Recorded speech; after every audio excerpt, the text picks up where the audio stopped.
Oh, now I see you.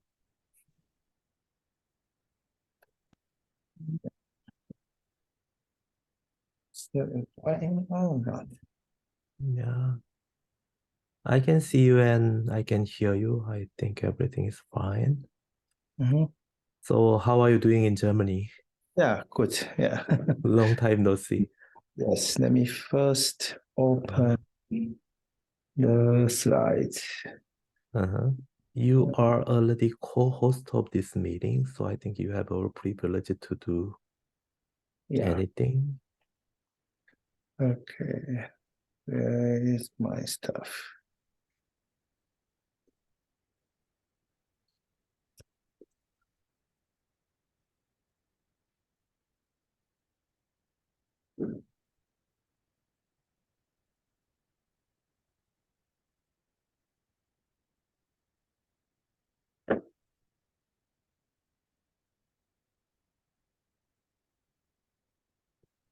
Okay. Too many windows? Yeah, this should be the right one I want to have. Mhm.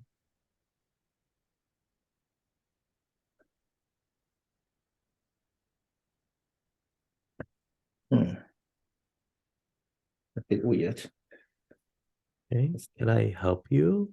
Oh, Zoom changed the setup. So if I do the full screen of the PDF, I Okay. get everything black. Okay, let me see how I share this one.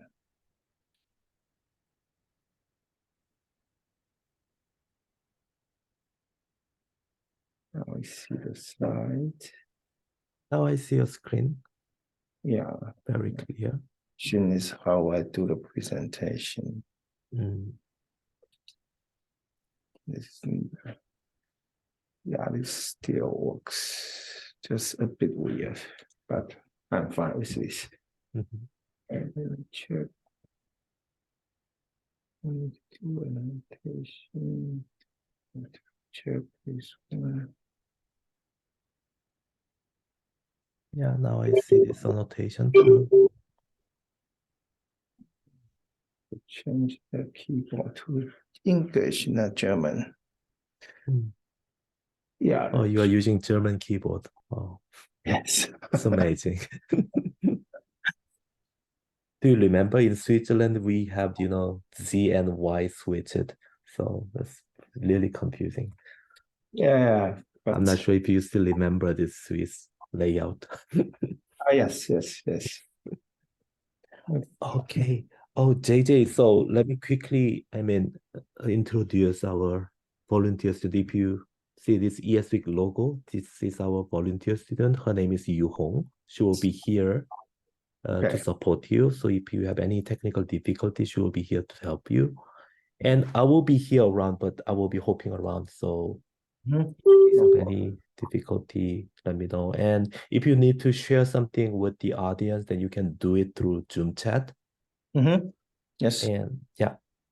Yeah. And we don't have session chat, so please introduce yourself at the beginning and you can start.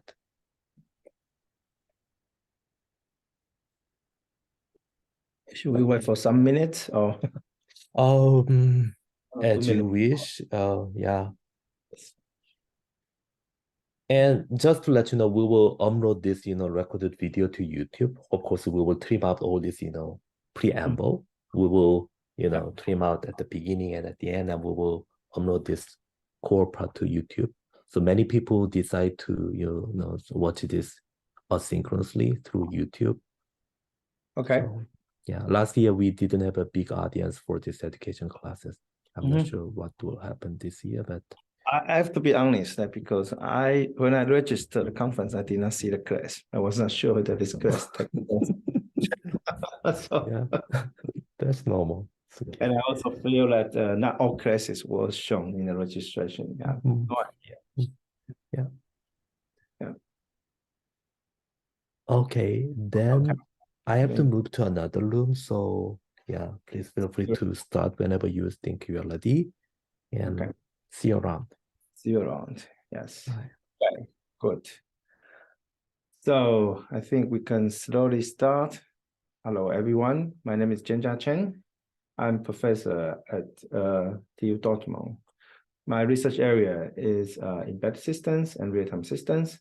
Specifically, I focus more on property-based timing analysis for real-time embedded systems. On the other hand, I'm also part of Lamar Institute for Machine Learning. So we do resource-efficient machine learning in my research group as well. But that is not relevant to a topic today, so I will focus more on my main research domain of real-time systems and embedded systems.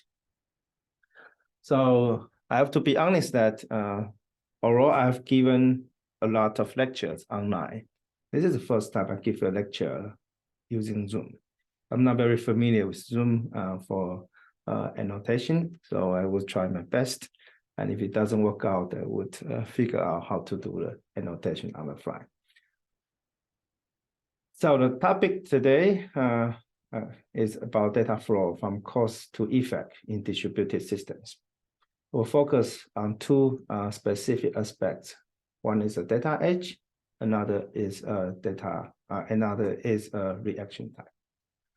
This is a lecture that I have never given before, so let's do this as also an exercise as well. I did not expect this would be on YouTube, but we will see. I would hope that I do not mess it up.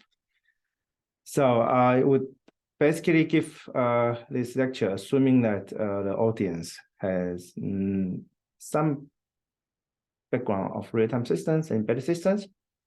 For those who are not very familiar with the basic terminology and notation of real-time systems, I would give a short introduction at the beginning of it. So it would take roughly 10 to 15 minutes for that part, and then we would go directly to the data edge and reaction time.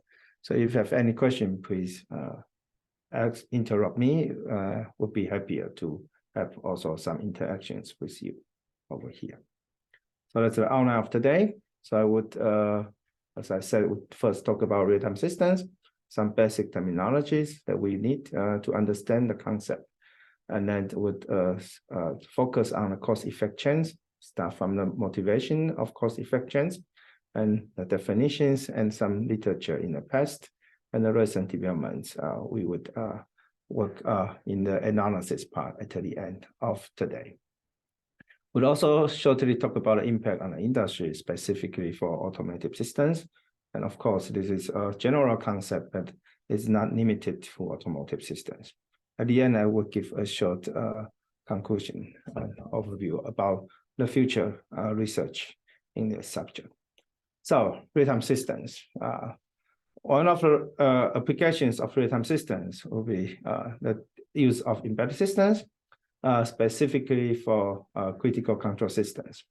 For example, if we look at safety control systems like automated aircraft landing, automotive control for gearing, for such systems, we will need high reactivity and high dependability. The high reactivity reflects to the needs of real-time properties.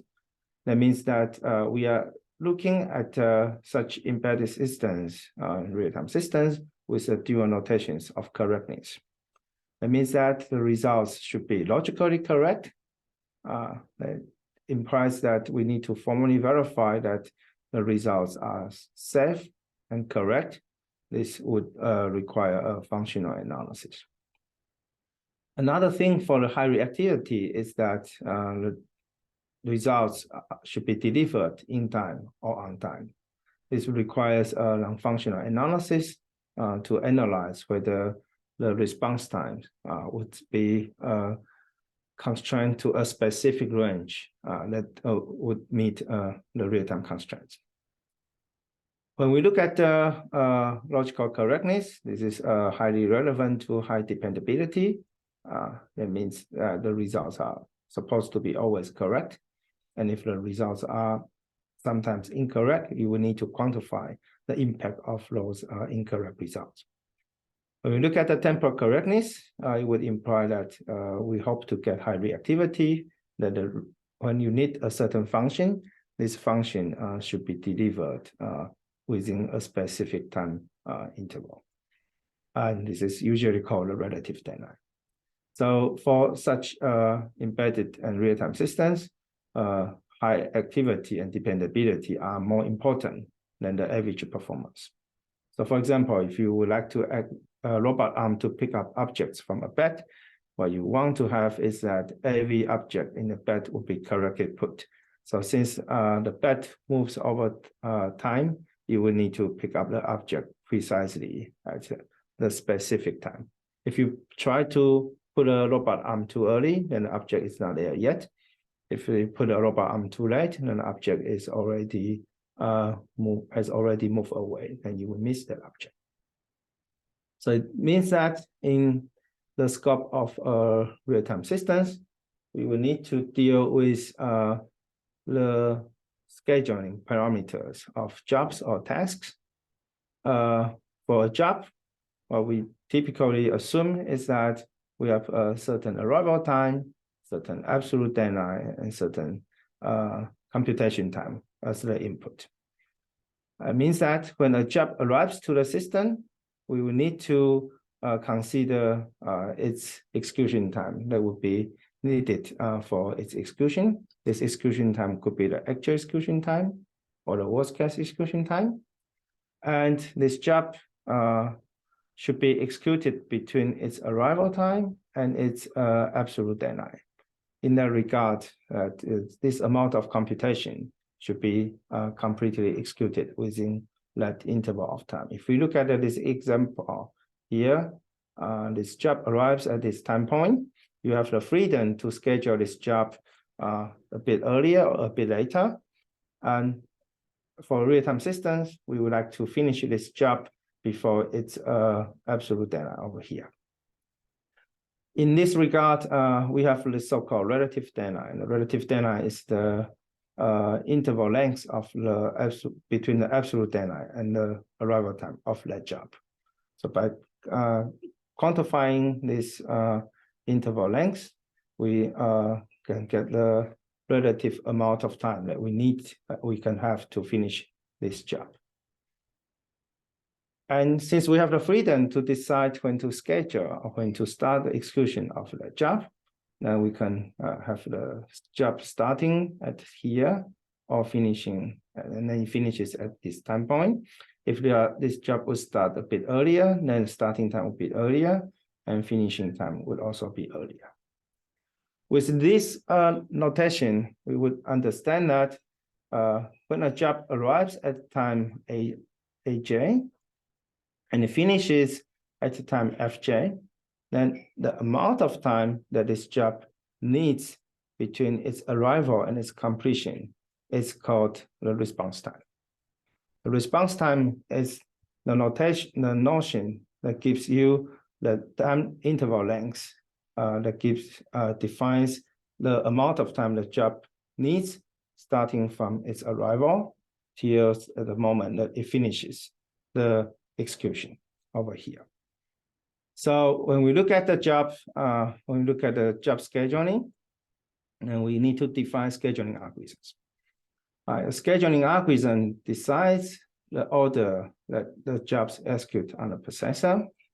And if you go back to the classic view of operating systems, jobs may be in one of three states over here. It's a simplified case.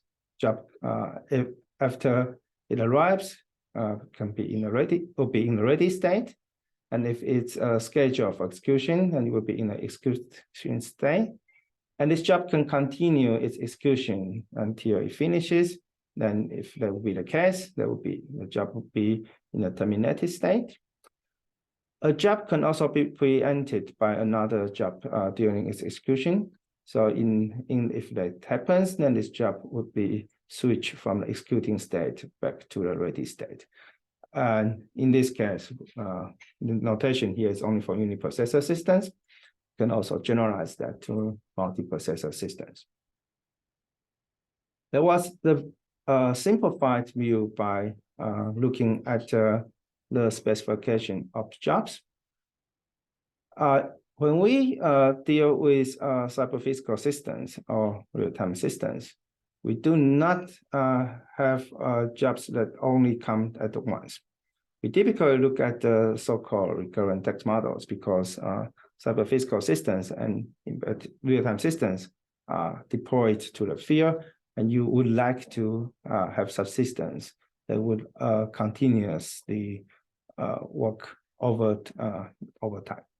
So instead of specifying the arrival time and the deadline of jobs, we would like to specify a sequence of jobs that are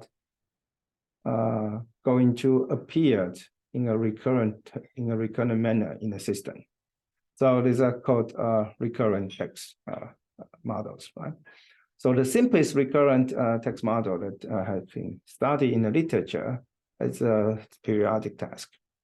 So periodic task releases job periodically, as it suggests. To do so, we need to specify a phase or an offset of a periodic task. This offset indicates when the first job is released. And then, starting from the first job being released to the system, the subsequent jobs will be released periodically to the system. So it means that if we start a phase equals to 0, and the period of task is equal to 30 milliseconds, then what we can say is that at every 30 milliseconds, you would have one job released to the system. And for that job, we have a so-called relative deadline, as I defined earlier. And since we do not actually need to specify the arrival time anymore, the arrival time is actually defined by the periodicity of the recurrent task. And therefore, we can also use that information and the relative deadline to derive the absolute deadline of that job. In addition to that, since now we have multiple jobs in the system, that will be classified into the same periodic task. So we have also one characteristics that describes the worst case execution time of that task.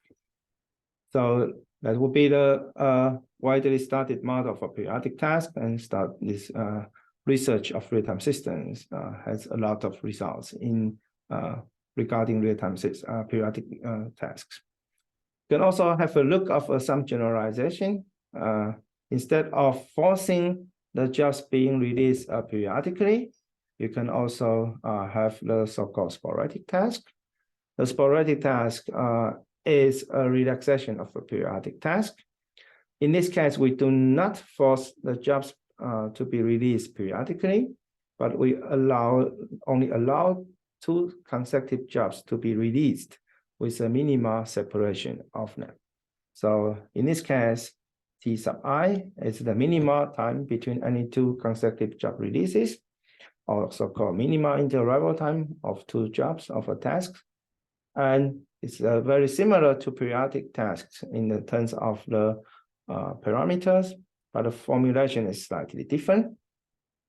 For sporadic tasks, if the minimal interarrival time is 30 milliseconds, the first job can release at time 0, but the second job can be released at any time point after 30 milliseconds.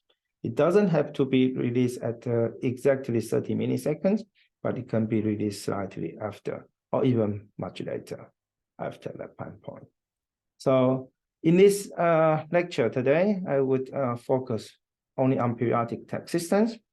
Some of the results that I'm going to present here would also be applicable for sporadic tasks under the specification of minimal interarrival time and maximal interarrival time as well.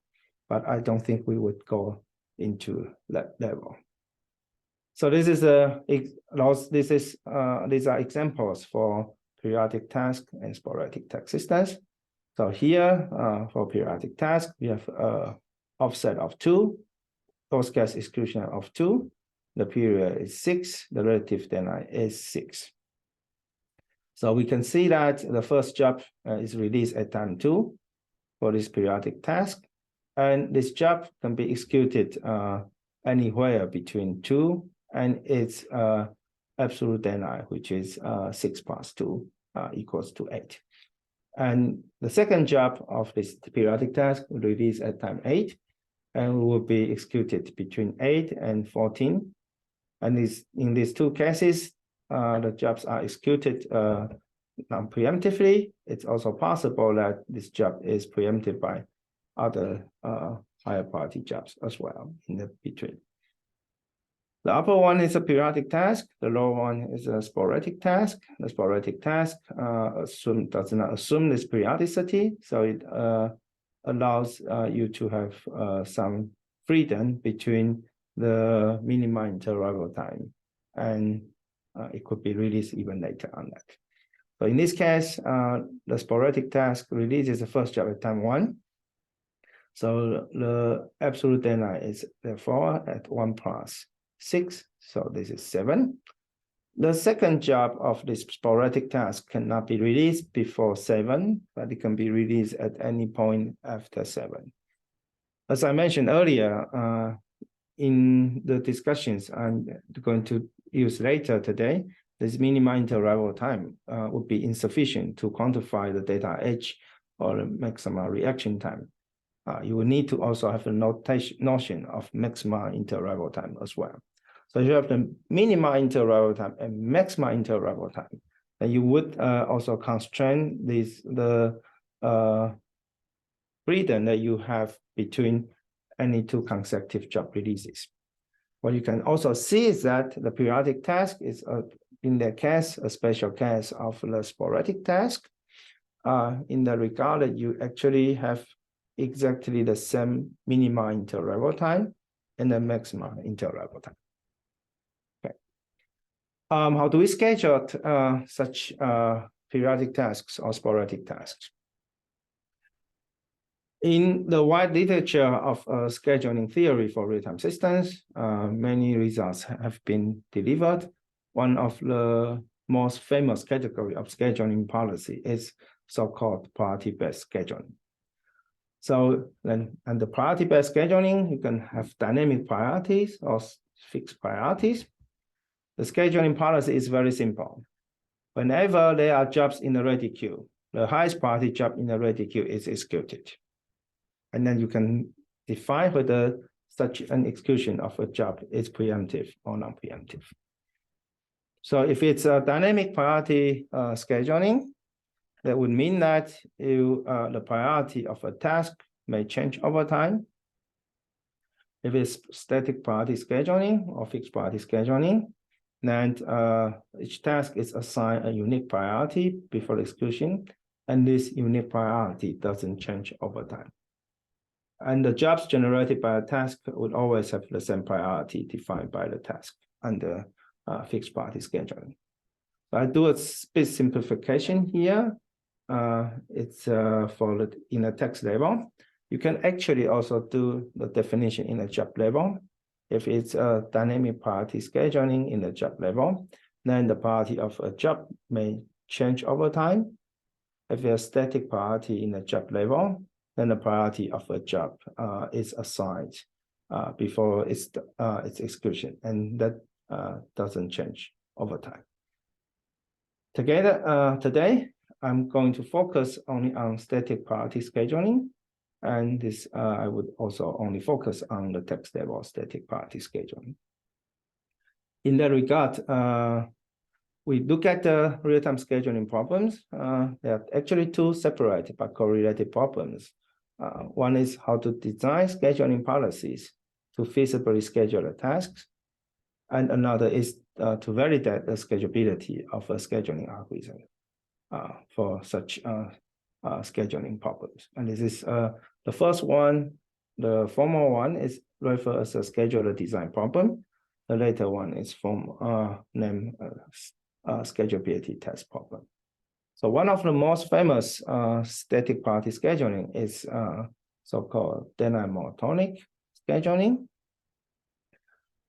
So a task, what we have to do is that deadline monotonic scheduling is that we assign a unique deadline to a task based on its relative deadline. So a task with a smaller relative deadline has a higher priority. And if two tasks have the same relative deadline, you can arbitrarily break this assignment in any order. So here one example, I have 3 tasks. Task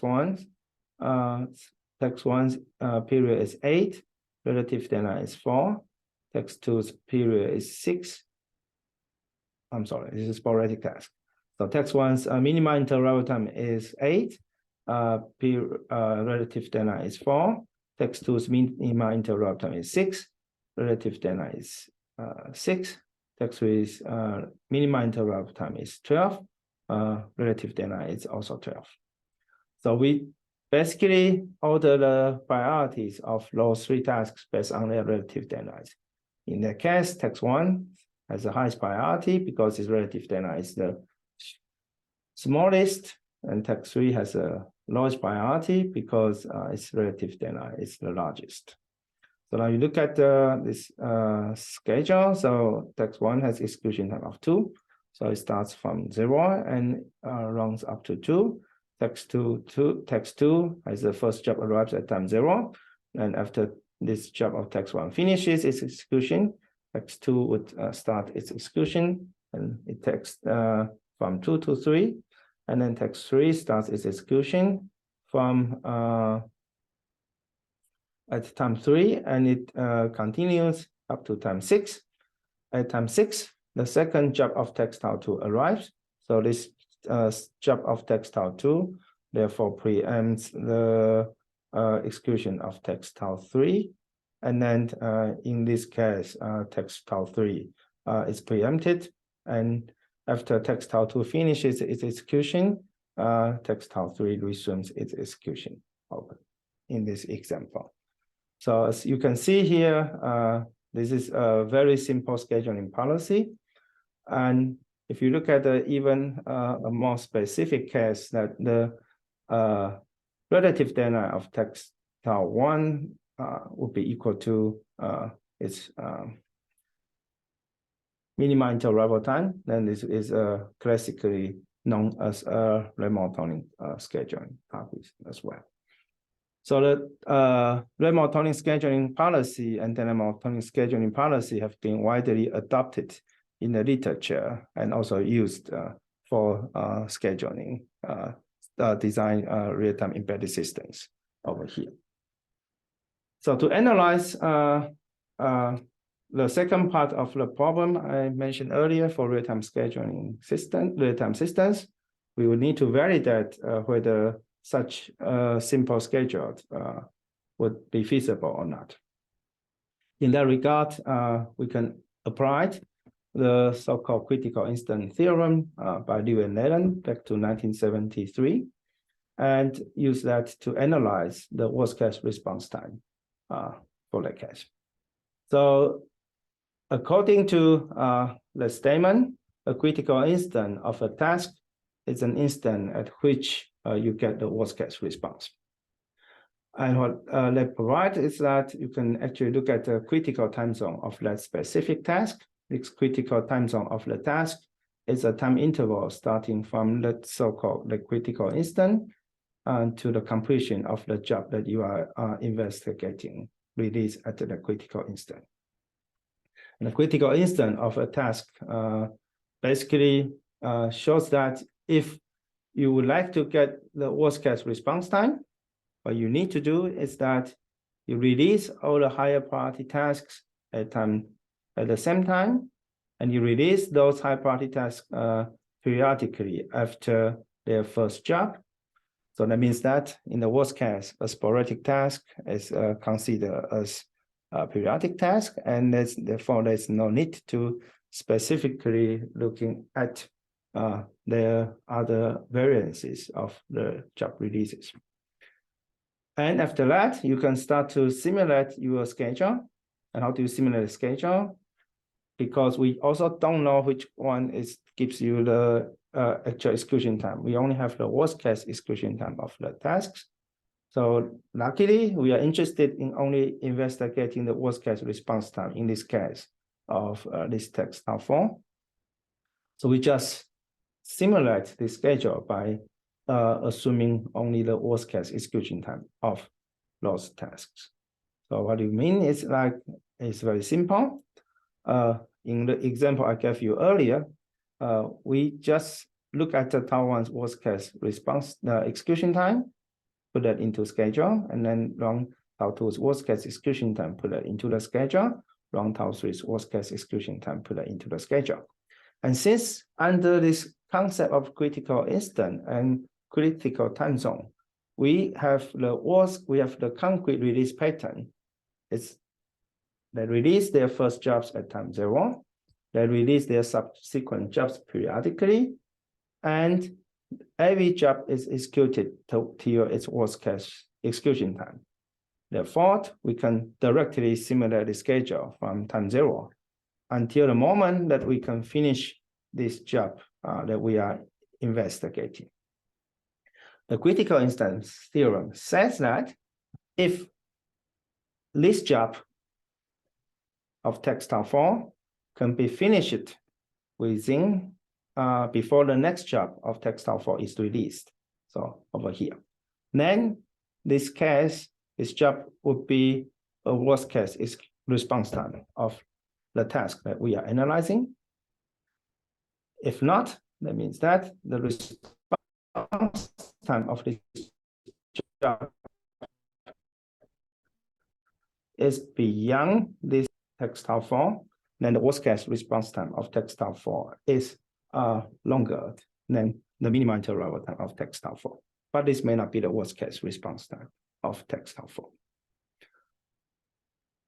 So I would understand that what I try to explain here for the critical instant theorem is partially correct, but if you would like to utilize the critical instant theorem, you would also need to pay certain attentions on what I just discussed. With more details and the correctness of critical instant theorem, I have another lecture. I have another videos on the lecture of real-time systems and applications. In that case, we have more detailed discussions on when to use the critical instant theorem and how to use the critical instant theorem correctly. The misuse of the critical instant theorem has contributed to many flaws in several papers in scalability analysis. But over here, if we would like to analyze the preemptive case for dynamic monotonic scheduling or rate monotonic scheduling under text level fixed party scheduling paradigm, then the critical instant theorem is correct. In that regard, we can also simplify this analysis. Instead of doing the simulation I just explained earlier, you can also write down a mathematical formula, so-called time-dependent analysis, to efficiently calculate the safe upper bound of the worst-case response time of text Tau-k. That means that you just do this left-hand side is the amount of time that you have. The right-hand side is the amount of workload you need to execute, you receive from time 0 to delta. And if they are the same, and this delta is less than or equal to the minimum interval time of the task you are analyzing, then this is the safe upper bound of the worst case response time of text Tau-k. So far so good. Any question or feedback? So what have we learned so far?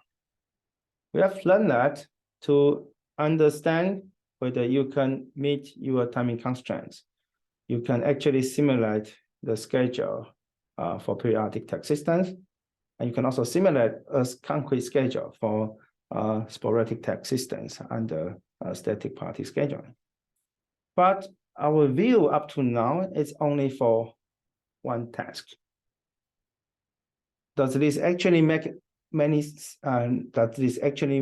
sense when we look at the complex cyber-physical systems, when we have a lot of sensors and actuators? What does that actually give us? So what we know is that we have from the sensor to the actuator, there may be several components used for processing the data from the sensor and to impulse certain controls to the actuator. Those tasks may be distributed in different components or may be executed on different components. So the question is like, if we model this in a multitasking system, not from the perspective of the tasks, that would mean that we will need to consider a chain from the sensor to the actuator. Then this has been turned in a case called from a cost, which is a data from a sensor, to effect, which is the result from the actuator.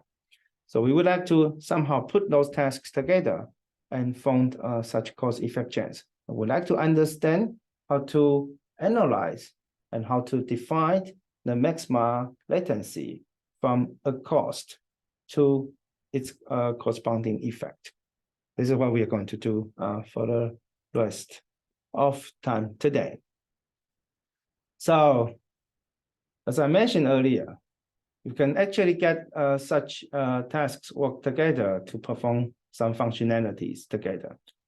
So for automotive systems, you can have sensors.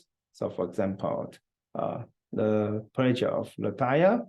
And then you can also have the sensors that a brake is pushed.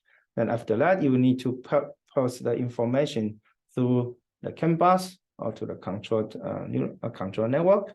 And then you would like to control those events to take place in time correctly. So this is one example. So automatic brake system.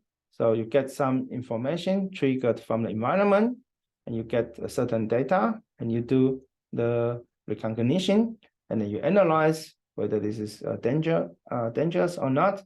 And if yes, then you would trigger the brake. So I'm not going to talk about anything with a concrete example here, but what we can think is that we may get some data periodically from the sensor. And we may get some, then by getting the data, we will process the data periodically, and then we would have some image recognition routines in the system periodically, and we have certain danger analysis in the system periodically, and then we would like to process them. Of course, you can also do that in a proactive manner. You receive a data, then you do the process, then do the image recognition and the danger analysis. In that regard, if you do the analysis in a proactive manner or active manner, then your system load is highly dependent on the data you receive.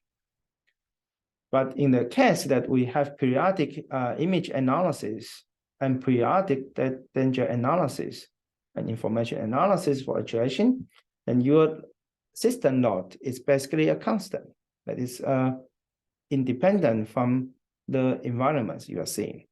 Of course, it's still dependent on the amount of time you need for every periodic task, but since we have the worst case execution time model at the beginning, so the worst case utilization and worst case behavior of the system doesn't change over time, and it's irrelevant from the behavior of the environment. So in that regard, it is actually a very stable design of the system that you would need to define the period of such routines, and you will need to actually know if you have data that is sensed from the sensor, how long does it take to actually take a reaction from the actuator. So this also involves the time that when we actually put all the routines in a distributed system, we also have to think how we actually put those communicate those data. So you could actually do many possibilities. There are many possibilities to exchange the data. One simple strategy is that after this routine is done, the data is passed to a buffer, and the data will be later on processed by the next job in this cause-effect chain. The problem of such a design is that if the data of this routine is produced more frequently, then the data is consumed by this image recognition routine over here. Then you are processing very old images instead of processing the latest images. Okay, so of course, so then we can say that, let's do it with a stack. We take the last in, first out, but then your stack becomes higher and higher, larger and larger, and then you would have a memory problem as well. So if the latest information is important, and if only the latest information is important, then you basically do not care about the data you collected earlier, because you only want to design your system based on the latest information you have in your system. In that case, what can be done, and in this way, when we formulate such cause-effect chains, is that we do not consider such such flow as control flow. That means that no matter whether this get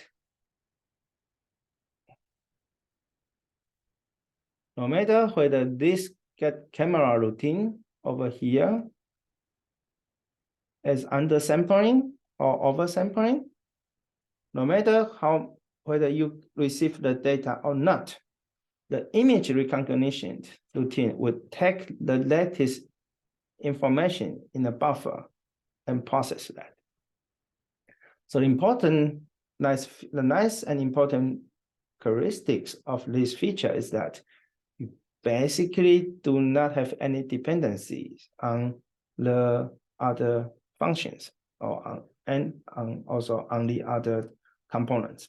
So a failure or a fault happening on some components would have no impact on the execution of the whole cause-effect chain. Of course, the process may have a wrong actuation, but your system will continue in that regard. So this is a typical misunderstanding when people look at such a cause-effect chains. When you look at the effect chain, you say, I received the data. So after I receive this data, I process the data and pass the data to the next routine. And this next routine would always process the data produced by this this routine. That is the correct view if they all have the same period. But if they have completely different periods, then you would have problems to define which data is passed to the next. And if I'm processing a certain data, which data should I choose? So as a short summary of this the case of a cause-effect chain model, we never care about the control. The control is not our focus. We have this static cause-effect chain that is assigned, that is designed before the priorly. And whenever we take the data for process, what we assume is that we read the data from the previous producer, and we take the data for processing. And whenever I'm going to process the data, I take the one that has been produced in the latest manner from the previous component in the cause-effect chain.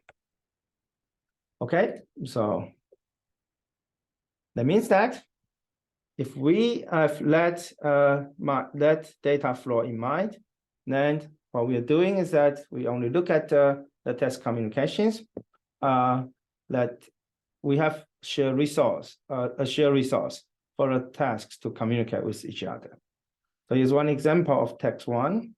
So text one, therefore, needs to define when it reads the data from the predecessor. It needs to define when it writes to the data for its successor. So therefore, we have a shared resource over here for these two tasks to have a go overview on each other.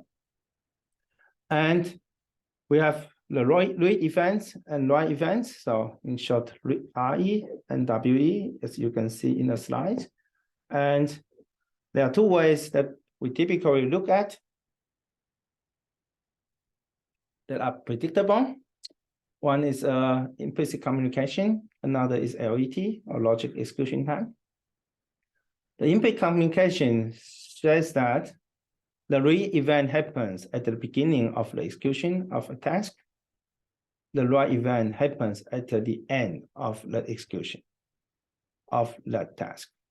So if you look at that one, so task one reads the event at the beginning of its execution, and it writes an event to the shared resource at the end of its execution. It's always like that in every iteration. And when text two needs to read the data, text two takes the data from the shared resource and writes the data at the end of its execution, and so on and so forth. This is called implicit communication. The implicit communication allows you to have the concrete points of read event and write event.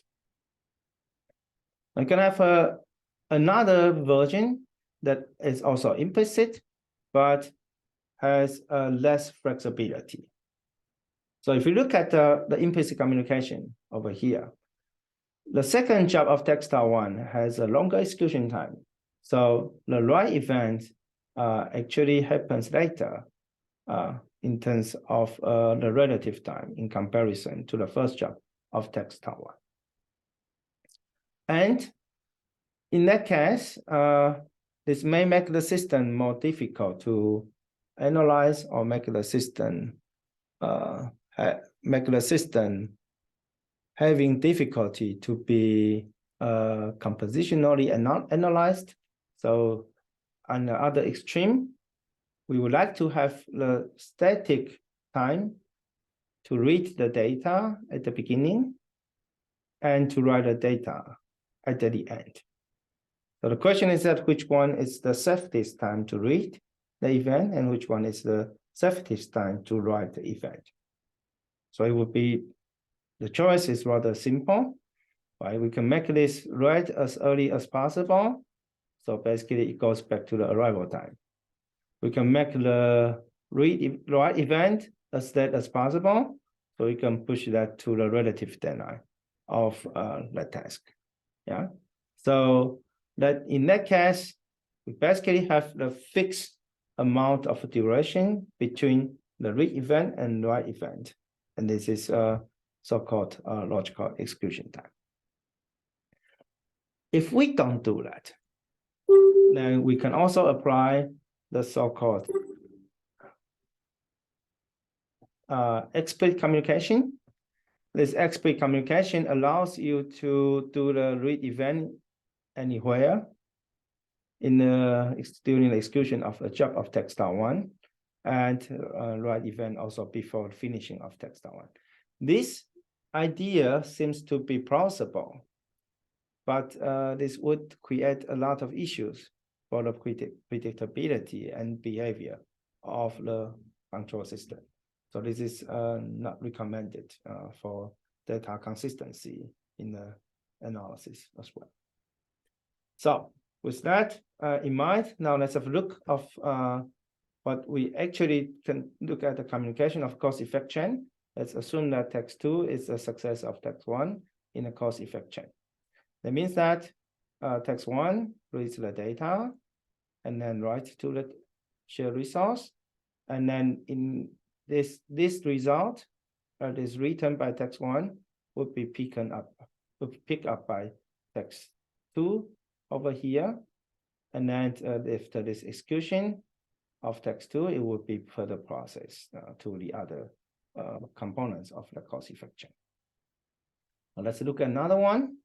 So text.1 second job would read the data from the sensor, for example, and then you would write the data over here.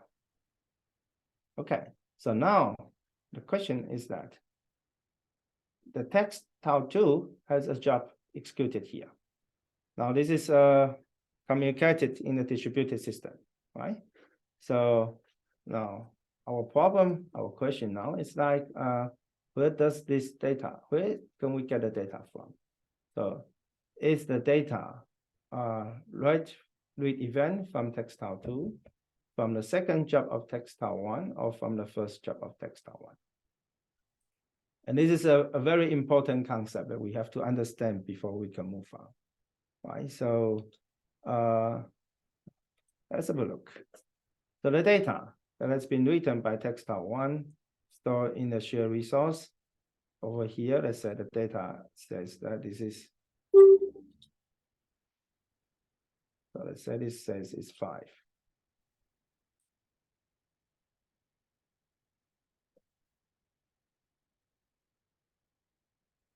As I said, I haven't used this for lecturing for a long time. I always use the big blue button, which I can easily do the annotation. So I'm sorry for that. So let's say this writes to a data as a 5, and the output of this is 4.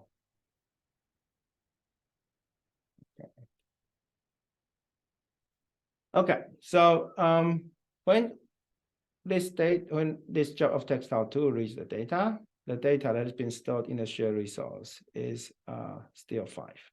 So the data that textile 2 reads here is 5. Now, when textile 2 starts to read the data is of the new data of textile 1, which is 4, will be written later at some point in time. So I forgot to mention that. So I apologize, I forgot to mention that in this presentation, the x-axis is a time interval, is a time. So when we start from the left to right, everything towards in the x-axis is about time. So that means that at this point of time, textile 2 needs to read the data, and the data that textile 2 can get from textile 1 is still with a value of 5.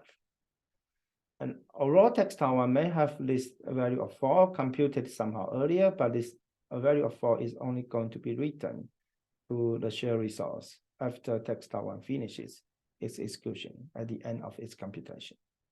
So when textile 2 starts earlier, then this time point, then the data that textile 2 uses, the textile 2 uses is still this data item of 5.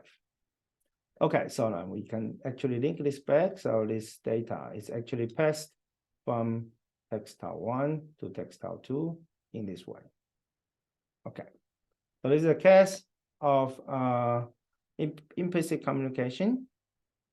And for the LET, you would actually read it in a different way, right? So what the LET does is that if you look at these two events over here, so although this 5 is already done, but it will be written to the shared resource only after this job of textile 2 is released. So therefore, this value of 5 is not written to the shared resource yet. Textile 2 will reach something before that one. So if this is the first time that textile 1 is processed, then you don't have the data, and textile 2 would have to reach the default value of textile 1 over there. So that means that when we look at this cause-effect chain, we are looking at the so-called data flow semantics. This is first proposed by Davali and the colleagues in 2007 in Design Automation Conference. So they turn the problem as follows. We have a set of objects allocated to resources, and we have a link connect to two objects. So basically you have the data flow, as I already explained earlier. And then we have the path through them, okay? So this is exactly the problem we are looking at. And the question now is that, how long does the data flow of one path take? So we have this path starting from the cause to the effect. How much time does it need to actually react to the data you have received? So let's see that you press the pedal, and then this event is processed in this cause-effect chain by multiple components. And how long does it take to actually make sure that the break starts to work. So this is the so-called maximum reaction time, that from the moment you press a button, how long does it take to have the corresponding reaction of the system? Okay, so now what do we assume? We assume that we have the sources activated by external events, and we have the sinks in that in our cause effect chain. That this is our actuator. So basically, first sensor and the actuator. And we assume that objects and tasks are periodically activated. So now we want to analyze this cause effect chain. We want to analyze this latency. So what would be a safe way to analyze the upper bound of it? So I'm not going into the proofs over here, but I would only explain the high-level concepts, how this works. The details can be found in the corresponding papers if you are interested in getting the proofs. So what could be the worst case at the beginning? So when we are in this first object, we could, in the worst case, just miss the data, right? So the sensor triggers an external event. The external event, it just arrives slightly later than the activation of this periodic task, tau 1. And after that, although the event is already in the system, this event will not be, was not read, so it will not be processed. So it will be processed after waiting for one period. And in the next job of text tau 1, it would take its worst case response time amount of time to process the event and then write to the shared resource for communication. Okay, so that would be the longest time that you will need for such a periodic scenario to deal with the event process of the first job in the chain. Now, after that, you write the data to the shared resource, and then the shared resource is written, and then you pass the data to the second task in the chain. And unfortunately, you have the same problem again. You just miss the time that text tau 2 needs to read the data. So you immediately have to wait, in the worst case, for one period of time of text tau 2. And then the next job of text tau 2 reads the data, and then finishes the process with its worst case response time and write the data over there. And again, you can compositionally do that for the next task. So that very simple analytical upper bound of the end-to-end latency of this cause effect chain is in fact the summation of the period and the worst case response time of the tasks over the chain. So this was actually proposed by Davari and the colleagues in 2007, and this has been widely used in the literature for analyzing the maximum reaction time. And later on, Feiertag and the colleagues actually refined the data flow analysis. They talk about the maximum reaction time and maximum data age, define the so-called last to last and first to first semantics, or last to first, first to last semantics as well, to actually understand how you can pass the data from the first component to the last component in the cause effect chains for your analysis as well. What I would like to also emphasize is that I do not specifically talk about the index. Index here shows that example here shows that when you look at the cause effect chain, it doesn't mean that you have certain priority order of the course, the tasks in a chain. A cause effect chain is a snapshot of many cause effect chains. So sometimes you assign a task with lower priority as a predecessor of a task with high priority in a cause effect chain to process the data. But it does not mean that you need to define the priority orders of the tasks based on the sequence in the cause effect chain. The priority order of the task is irrelevant for the cause effect chain semantics over here. Okay, so now let me recall what actually we are interested in. We are interested in two semantics of end-to-end latencies. One is the maximal reaction time, or in the terminology from FireTag, it's called first to first. Another is the maximal data edge, or from the FireTag's perspective, it's a last to last. So let's have a look of these two more carefully. I've already explained the idea of maximal reaction time. So when you press a button, so when you get the external cause, what is the earliest time that this cause would be fully processed in the cause effect chain? So this focuses on responsiveness. So how long does it take to get the reaction if after you press an external event? So it's about reaction. It's about user experience. So it's about how you actually get the responsiveness guarantees.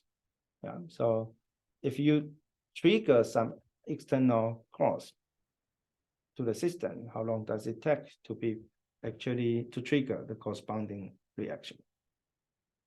But if we look at the chain again, since we do not have the control dependency, we only have the data dependency, we can ask the same question in the reverse order, which is this idea of maximal data edge. So when we look at a specific actuation that is used for, that uses a certain data for actuation, we want to know that what is how old is the data that we use from the source to perform such an actuation. So that means that this focuses on the data freshness. How old is the input data of the actuation? I am doing a specific actuation now, and why do I have to do that? It's because of some external event, and I want to know that how old the data that this actuation is based on. If my actuation is based on very, very old data, that means that this actuation could be potentially incorrect. So this is not much to do with the responsiveness, but it has more thing to do with the freshness of the data. And this would have the control part. So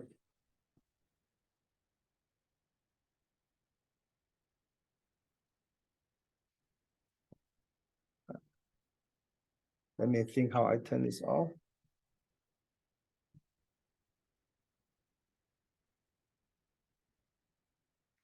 Okay. So there's an emergency alarm in the region. Okay. Where am I? Okay. So the maximal data edge is therefore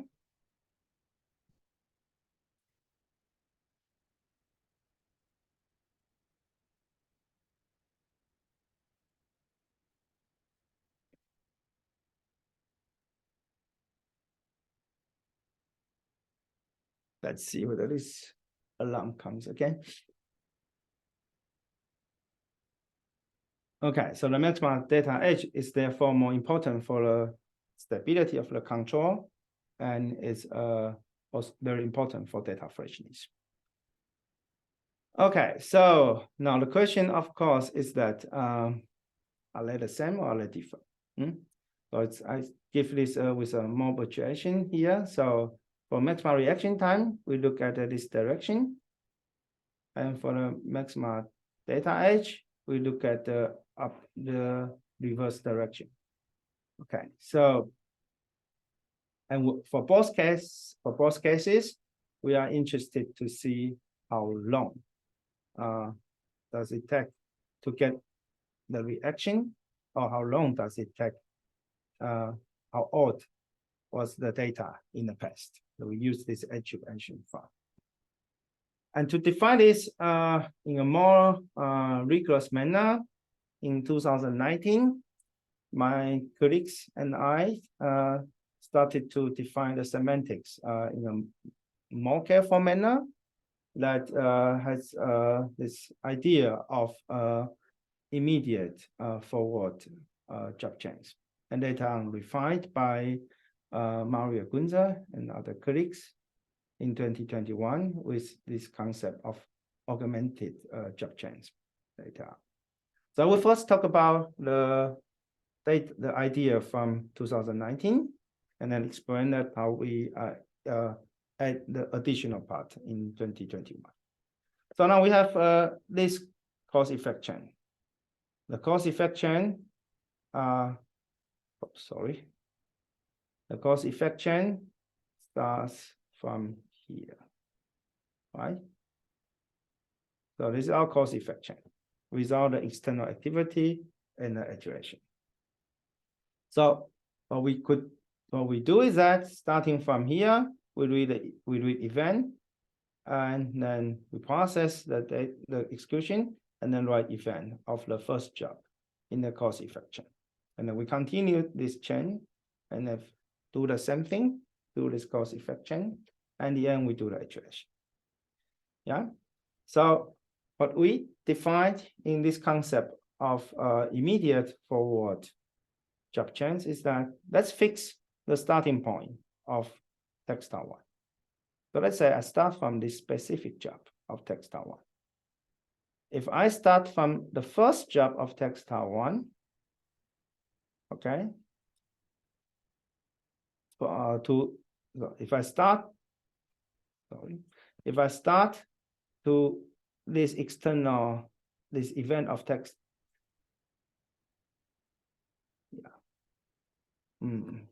the figure cannot be used for explaining the concept in 2019. Sorry, then I have to change my wording. So let's start from the second job of textile 1. So if I start from the second job of textile 1 to process the event, and then the read event starts here, and you will write to the system, the shared resource over here. And now we look at the next job of textile 2 that we can see over here. In this case, we know that right after the job of textile 1 over here, the third job of textile 2 can already read the data of the write event of the second job of textile 1. So we can define the cause-effect chain from job 1.2 to job 2.3.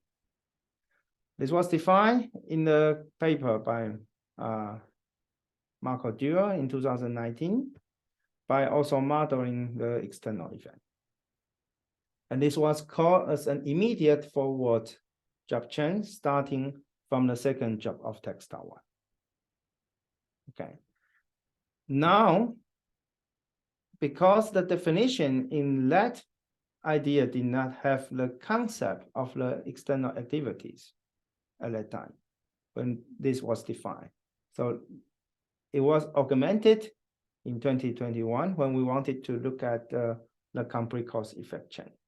So what's different is that in the new definition in 2021, instead of starting the cause-effect chain from a job at the source of the cause-effect chain, we start from an external event. And we finish that with a time point of the actuation event. So this is the cause-effect chain is actually augmented with 2 additional parameters, as you can see here with Z and Z prime. Z defines the time that you start to get the external activity, and z prime is the point that your actuation is complete. And then the next job that after Z is the first job that can process the event from the cause effect chain. In this case, if the external event starts at time happens at time 1 plus epsilon, then the next job that can be used for processing that event is actually the second job of text 1, and this will be processed over here.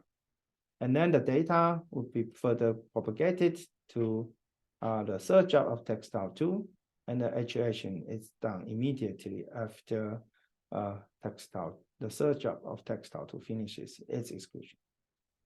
Now, what is the maximal reaction time?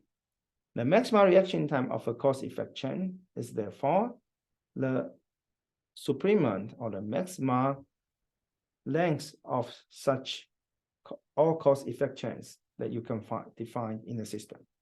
So that means that you have to go through all possible cause effect chains defined by all the starting point of the external events to the corresponding actuation. Have defined whether from this Z to Z prime, you can completely have a immediate forward augmented job chain. And if this is valid, you can recall that and you can define the corresponding length. And you would like to see the maximal length of them. That would be the maximal reaction time. Okay, I think is there a question from the chat? No, somewhere else. Now, if we do that from the backward perspective, it's almost the same. Now, the difference is that instead of starting from the first point, we start the construction in a backward manner. So let's look at this case. We start from 13 over here, and then we trace back to 13. When was the latest time strictly before 13 that this the last task in the cause effect chain writes the event to the shared resource. You can trace this back. We notice that this is this job, the fourth job of text 2. And then we can trace this further back to here, and then we get a corresponding immediate backward augmented job chain. And among all of them, among all of the feasible immediate backward augmented job chains, the one that has the longest length defines the maximal data age. Okay. Good.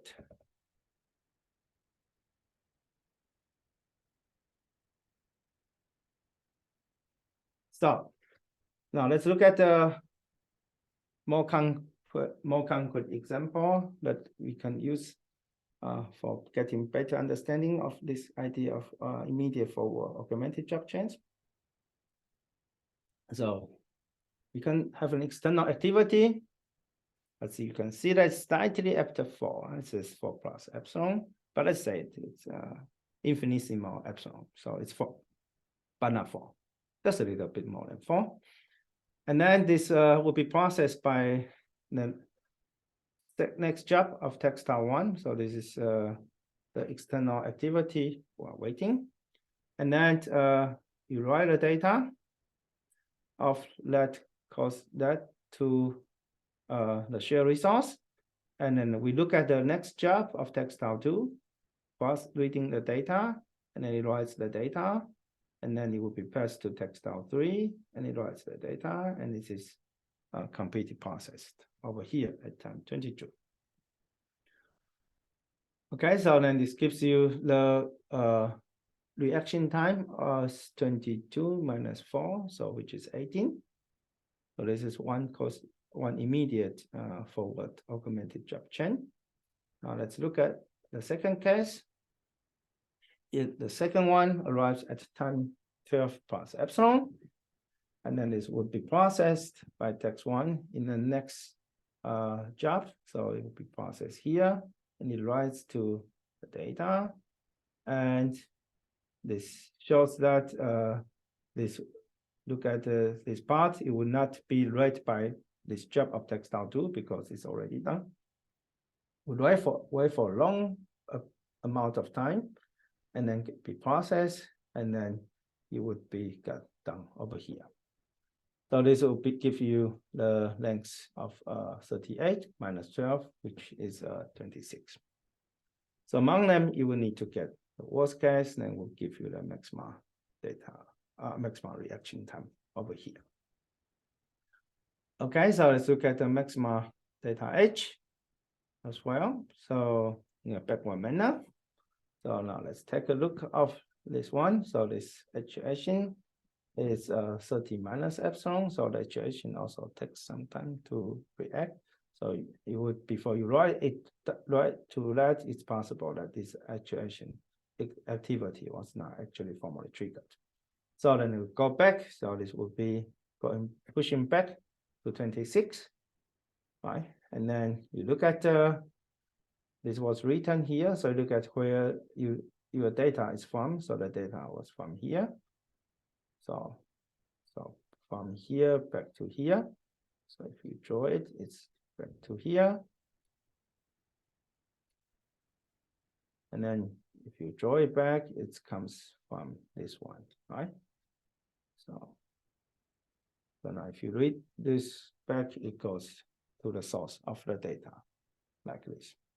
So the immediate backward augmented job chain in this case is 18. If you start from the specific position, you can also try to enumerate all the cases that you have to get the corresponding result. Okay, so up to here, it's quite interesting to say that those are the nice definitions.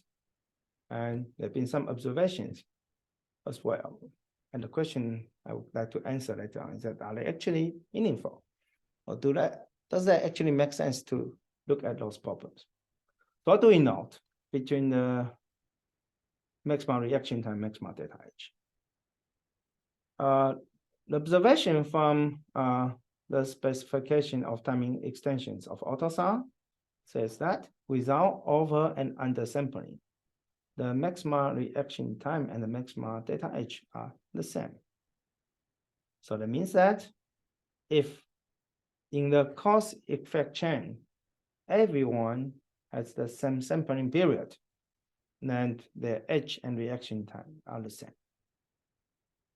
But with oversampling and undersampling, they did not actually specify that. With a simple observation, you can actually also easily prove that a maximum data H is less than or equal to a maximum reaction time. So how can you prove that? What you need to do is that you can say that for every immediate backward augmented job chain, there's a corresponding immediate forward augmented job chain with the same length. So then you can prove that, or at least the same length. At least then you can prove that the maximum reaction time, maximum reaction time is an upper bound of the maximum data H as well. So therefore, in the literature, since this inequality has been established and well known, most results relevant to maximum data H are also based on the maximum reaction time analysis as well. Okay, so as I wanted to ask ourselves and you whether we really need to study such end-to-end latencies or not. What's the impact on the industry? The AutoSAR timing extension actually had some specifications on that. In fact, if you look at the control engineering, the data H is specified as a timing constraint in the timing extensions. Such data H timing constraints is could be many important in control engineering, but may appear in all domains. In the timing extension in AutoSAR, the focus is from the response perspective rather than from the stimulus perspective. The assumption is that the less is the best. So it's accepted as from stimulus to response. So that means that basically, although the data edge itself is important for control engineering, it could be very meaningful for response perspectives as well. And as I tried to explain at the beginning, that such cause-effect chains are not actually relevant to control dependencies. It's basically not about predecessor and successors in terms of data dependencies. They are more about the data flow. When you want to process a data, where is the data from? Do you care whether the data has been produced by the right predecessor or not? No, in the concept of cause-effect change. What you want to do is that no matter what, when I start the job, I take the latest data I can process and assume that that is the best option I have. Instead of waiting the predecessor to produce the data, I just take the latest data that I can find and then put that for process. So this is the concept of data edge constraint and needed for that AutoSAR example. And similarly, for the reaction time constraint, so this is utilized when the first reaction to a stimulus is of importance. This is usually the case in body electronics, but may also be the case in other domains. One example is the time it takes from a button is pressed to the light is switched on. Another example from the chassis domain is the time from the brake pedal is pressed until the brakes are activated. In both cases, the constraint time of importance is the delay from the given stimulus to the first corresponding response. So that means that if you really look at what we have now today in automotive systems, transportation systems, and they really look at such cause-effect chains as their timing constraints. And such timing constraints are different from the classical timing constraints in real-time systems because they focus more on how the data propagates, they do not focus on the triggering of the subsequent tasks by the previous tasks as well. So there was an interesting observation from the AutoSAR timing extension, as I already mentioned earlier. In systems without oversampling and undersampling, edge and reaction are the same, but timing constraints are implementation independent. Thus, at specification time, when the implementation is not necessarily known, the correct latency constraint semantics has to be specified.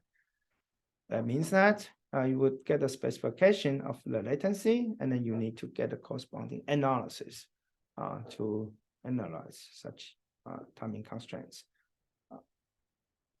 being satisfied or not. So that's it for the long introduction of cause-effect chains. I don't know whether there's questions.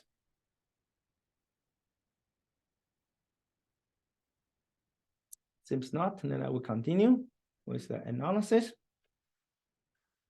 I think you see that the slides are getting less and less. So I did not plan to go into the details of the complicated analysis over here. We have I will point out several papers and several activities, and I hope that you'll be able to use the knowledge information I introduced earlier as the beginning of opening of this analysis of cause-effect chains. So there have been a lot of analyses in the last years. The first one was by Davali, so as I already explained earlier, based on a very simple example, which is nowadays probably too pessimistic. Matthias Becker, who is also in the audience, did subsequent studies in 2016 to 18. And then Anand Hammond had a nice paper introducing the maximum data age and maximum reaction time, including the implicit communication and logic execution time.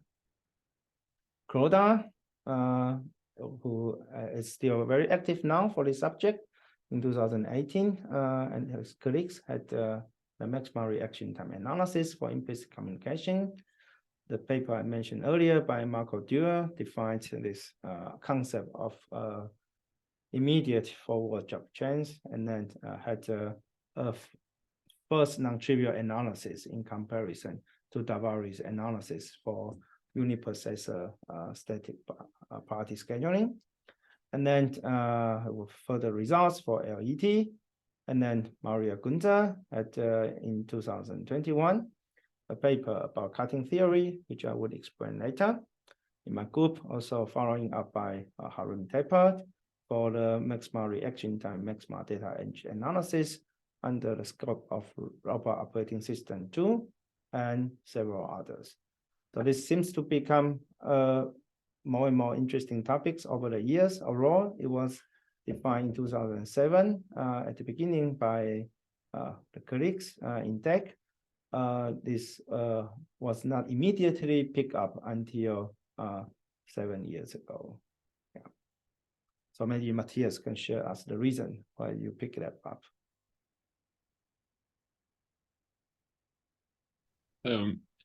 Hey, thank you for including me.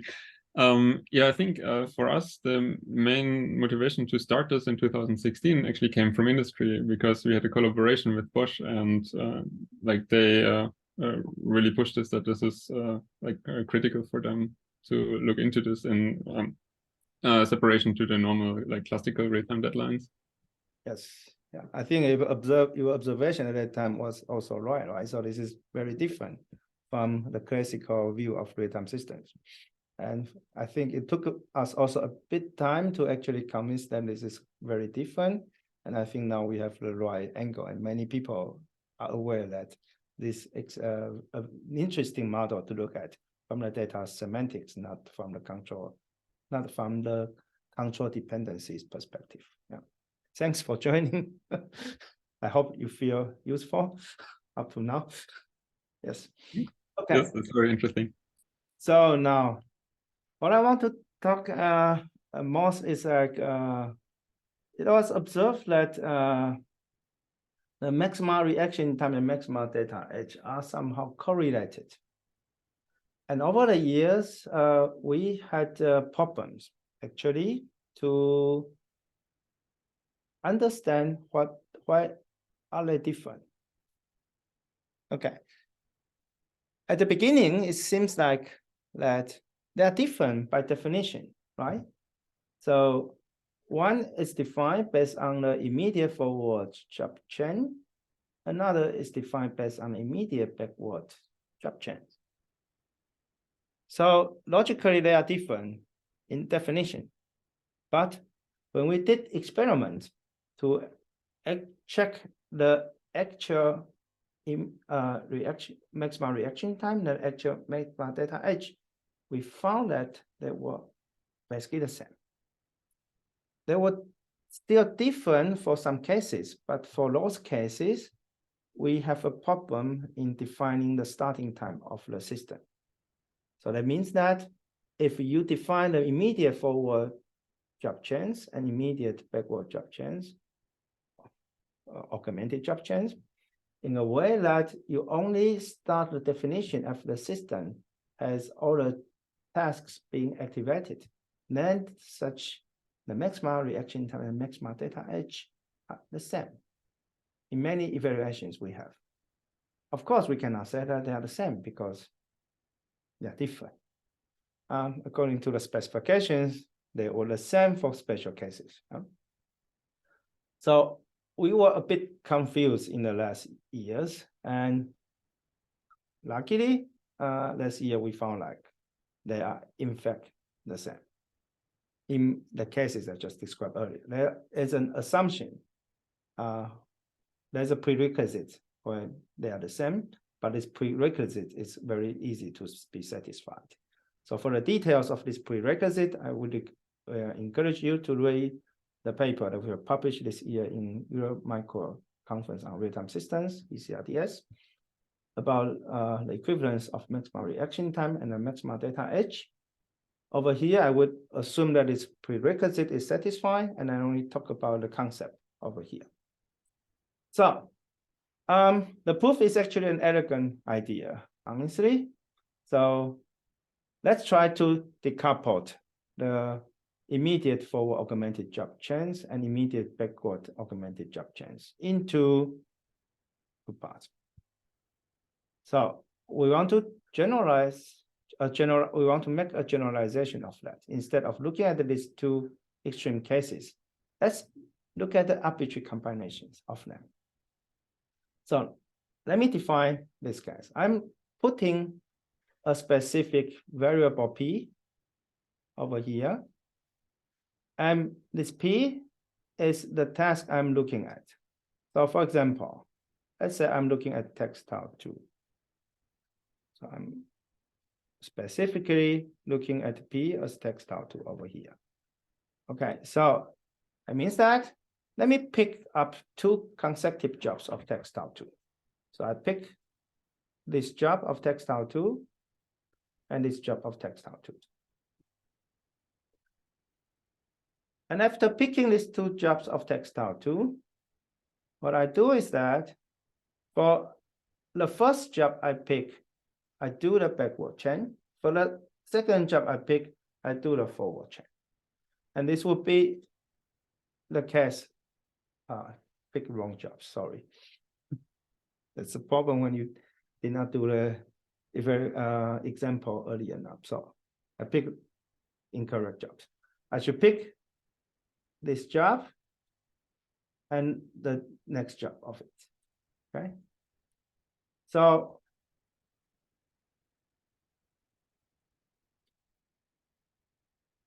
for the first job I pick, I do a backward chain starting from here. And for the second job I pick, I do the forward chain starting from the right event over here. Okay. And then, of course, I need to still bridge these two. So I put the length from these two as well. So now you see that in this nice example of partitioned, two partitioned job chain, that means that I select two jobs of textile 2. These two jobs are next to each other in the execution of textile 2. I start to build a backward chain starting from the starting time of textile 2, of the first job of textile 2 I picked. So it would be the first part of this curve. And then for starting from the end of the second job of textile 2 I pick, I do the immediate forward chain. Okay. And then basically I have now an undefined structure relevant to an end-to-end analysis, right? What is that? This is an analysis that has the first part as the data edge, the second part as the reaction time. I just put my anchor on different positions over here. This is completely meaningless if we really look at the semantics of maximal data edge and the maximal reaction time. But it actually is quite meaningful if we look at that. So it says that if I fix the first job, so I have P is equal to 1, that means that I only have the forward part. That means that this case, one partition job chain is in fact an immediate forward augmented job chain. And if we look at the extreme side of the last one, we look at only the last one. So the unpartitioned job chain is actually the immediate backward augmented job chain that we originally defined. Now, this idea of p-partition job chains allow us to uniformly define these two scenarios. So what's needed is like, if you look at the maximal reaction time, we just have to find out the supremum of all the lengths of all one partition job chains. If you are interested in getting the maximal data H, then this is the supremum of all unpartitioned job chains if we have n jobs, n tasks in the cause effect chain. So it's described by the same type of object. Now, why is this important? Because before, when we define the maximal reaction time and the maximal data H based on the immediate forward augmented job chains and the immediate backward augmented job chains respectively, we were not able to connect them. We somehow had a definition that was so different that somehow you had a difficulty to see whether they are equivalent or not. But with this concept of p-partition job chains, we have a unified definition of the system for looking at the maximal reaction time and maximal data H. If we can luckily prove that these two are the same, or if we can even prove some stronger properties that the one partitioned, the supremum of all one partition job chains would be the same as the supremum of all two partition job chains, then we can potentially build this by induction. And then the maximal reaction time and the maximal data H would be the same in that regard. And this is actually what we did in the paper. We proved that if you look at the case I just described earlier, the supremum of all one partition job chains would be the same as the supremum of all two partition job chains, would be the same as the supremum of all three partition job chains, and so on and so forth. And by linking all this together, the supremum of all one partition job chains is defined as the maximal reaction time would be equal to the supremum of unpartitioned job chains, supremum of unpartitioned job chains, which is equal to the maximal reaction time. So we finally can say that they are equivalent. So that means that in the definition, based on the definition of the maximal reaction time and the maximal data H, using the concept of augmented job chains, the maximal reaction time and the maximal data H are the same, no matter whether your system is under oversampling or undersampling. So this is a nice conclusion that over the years, we had to actually look at the analysis of maximal reaction time and maximal data H with different perspectives and different angles, and this closes the gap. And the assumption we made in the paper was also very, sorry, the assumption we made in the paper was quite weak, so it could be applied in many systems that could be useful for such end-to-end latency semantics. So therefore, we immediately extended that also to look at the data flow for robot operating systems too. So this is an example that we do not have only one cause effect chain, right? But you have two cause effect chains. One is from sensor one, and then you go to the fusion component together with data from sensor two, and you have the filter, and then you go to the actuator. So the question is like, if you look at this cause effect chain, how long does it take? What is the data H? If you look at these two, how long does it take as well? So Now we have to keep in mind that when we design this, you would this is no longer periodic text anymore. This is the semantics based on robot operating systems. If you are not familiar with robot operating systems, you have the data being processed by the sensors, which are triggered periodically from the sensor's perspective or from the ROS perspective. And you have certain, and they will pass some messages, and you have the fusion mechanism. And in this case, the two sensors can have different periods or frequencies you can control. And to have the fusion mechanism done, the fusion can be time triggered, which also means that you periodically fuse the data from sensor 1 and sensor 2. The fusion can also be event triggered when you receive both of them. So in our analysis, we analyzed the time trigger fusion, and we were able to do the first end-to-end analysis for robot operating systems too. That means that before this paper, that in RTSS 2022, all the papers for response time analysis of ROS2 followed what Matthias just said earlier to analyze the response.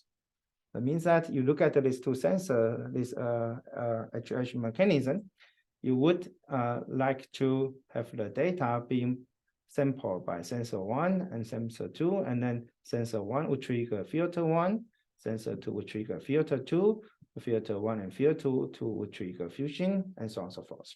This is what I meant at the beginning, also through the whole lecture today, about control dependency for such a data flow.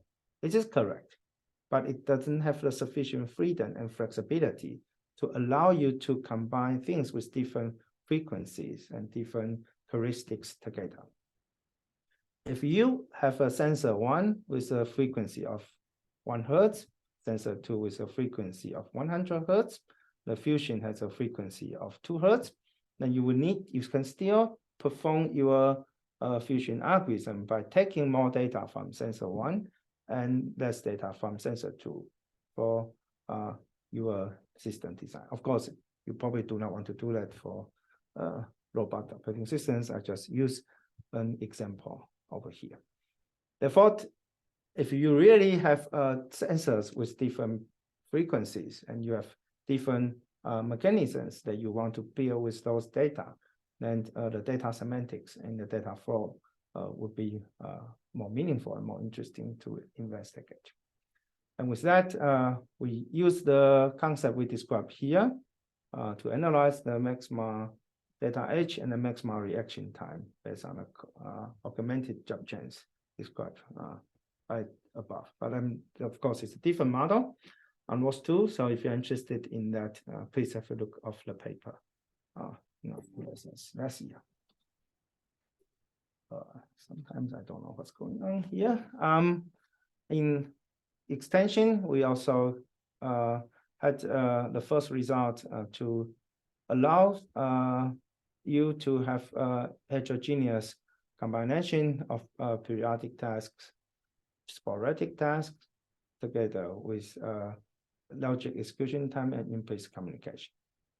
So why is this interesting and important? Because if we look at the literature, the analysis can be applied either for one specific combination of them. So that means that you get results that can work for LET with periodic tasks, or for implicit communication with periodic tasks, or LET under sporadic tasks, or implicit communication for sporadic tasks. But there was no result before this paper I just put on the screen that you can have arbitrary combinations of 4 of them. The reason why you want to use LET is for predictability with respect to timing. The reason why you want to use implicit communication is that you have the clear structure of your cause-effect chain, and you don't need to sacrifice your end-to-end latency for predictability. The reason why you have a periodic task is because your sensor system is controlled in a periodic manner, or your routine is a periodic manner. The reason why you have sporadic task system is that you would have some activities that could be triggered with some uncertainty between the minimum interval time and the maximum interval time. But the analysis is before the paper I presented here could only be applicable with specific combinations of them. If you apply those analyses and your system has LET plus implicit communication, it will not work by default. To make that work, you could somehow use some simple strategies, or you can make some pessimistic assumptions that your implicit communication is actually converted into LET, so you get the more pessimistic end-to-end latency, as you can do. Or you can make or sporadic or periodic to sporadic to make your system also more pessimistic. So our result applies the cutting theorem I'm going to explain later. It could be used with any combinations of that. And I'm not going into the details of that, but if you're interested, you can have a look of that paper published in RTNS this year. Okay, so one nice solution to actually achieve a compositional analysis for that combination is the cutting theorem proposed by Mario in 2021. What you need to do is to cut that into homogeneous segments. So a lot, we have heterogeneous segments, as you can see here. We can somehow cut the cause-effect chains in a way that each subchain is homogeneous. So then, for example, we can cut text 1 as a periodic plus LET. Text 2 is periodic with implicit communication. Text 3 and text 4 would be sporadic tasks with implicit communication. And since we are able to analyze each of them individually, we are able to apply a compositional analysis by using this cutting theorem. Cutting theorem says that the maximum reaction time of the cause-effect chain is upper bounded by the maximum reaction time, the sum of the maximum reaction time of the subchains that it has. So this gives you a safe upper bound of the cause-effect chains that you can analyze. I would also like to do a advertisement for a talk that is going to be given by Mario next Tuesday. This is first probabilistic guarantees for cause-effect chain. So we would like to present the analysis that could be used for maximum reaction time. Or probably, sorry, I cannot say maximum reaction time anymore. So it would be the probabilistic guarantee of the reaction time. And it considers the response time randomness and the failure probability of the jobs, which will be presented next Tuesday during EMSoft by Mario Gunze. I think the conference is in person, so expect that he will do the presentation in person in Hamburg. So it's a conclusion of today. When I prepared the slides, I did not have a chance to check with Matthias. The semantics was proposed by Davari in 2007. Matthias picked it up due to the industry needs. And the semantics have been refined over the years. There have been quite a few publications based on that. When we started, I think there was not a clear understanding how to define the augmentations of to the external activities. So therefore, the definitions were refined over the years, and to get a better understanding of such cause-effect chains. There have been quite a few research subjects in that regard. I presented some of them. Can Matthias spend more efforts doing optimization for systems that have timing constraints from different chains? Could be also fulfilled at the same time, try to optimize the scheduling algorithms to meet the timing constraints for such cause-effect chains. And in my group, we focus more on the data, on the analysis. We have the results for the highly mixed data exchange communication and distributed systems as presented earlier. We move on to look at the uncertainties with probabilistic guarantees, and we show the equivalence and difference of data age and the reaction time over such cause-effect chains. So that's it for what I have today. Any question or comment or feedback? Maybe Matthias could give me some help. Thank you very much for the really nice lecture today. I was curious, maybe one question, what do you think is the most challenging problems ahead in this domain? Yeah, I think, so now we have done some analysis, right? So you can actually analyze the data age and reaction time quite precisely. And if you have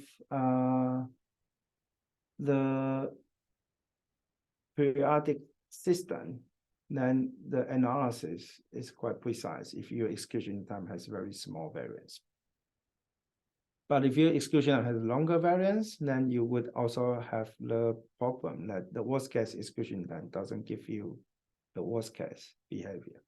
And how to integrate that together with the best case response time to get the precise end-to-end latency, I think is an interesting analytical problem. And for analytical problems, I think more steps are done to the very good level. I think there could be still some space for improvement, but not much. On the other hand, what you have done has a lot of space for improvement by utilizing the analysis I present here, right?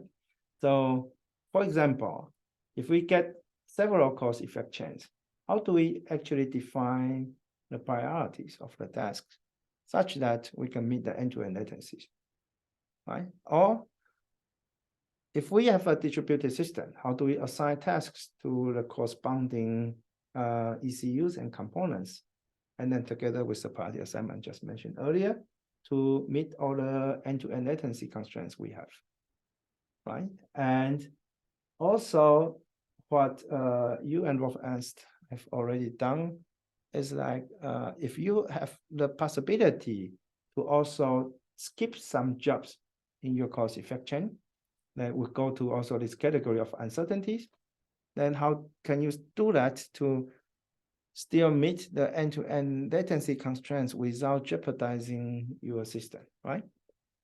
So all those questions are interesting because I think we just started because we did not understand the semantics by FireTalk at the time. So I spent a lot of efforts understanding how to define that properly. And over the years, we focused more on analysis, but we did not actually have any insight on the optimization. I know there have been a few groups working on that. I don't know whether you are still working on that or not, but there've been, I think, Hyposense group is also working on the optimization for such scheduling policies.